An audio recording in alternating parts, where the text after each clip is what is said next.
Congratulations to EJ Kiltena from Infanta, Quezon.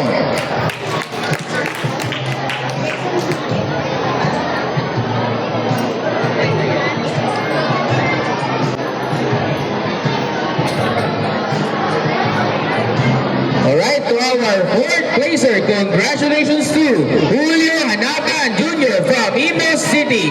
He will get 4,000 pesos.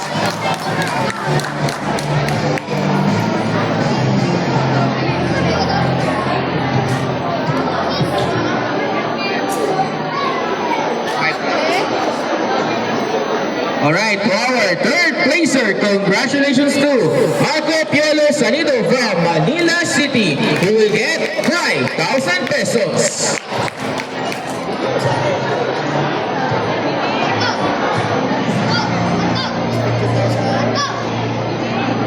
Now, to our second placer, congratulations to Marius Constante from Pasig City. He will get 6,000 pesos.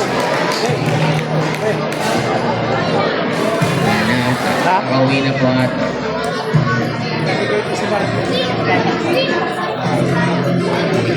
and the champion, congratulations to Navi Ikalina from Claveria, Misamis Oriental. He will get 8,000 pesos.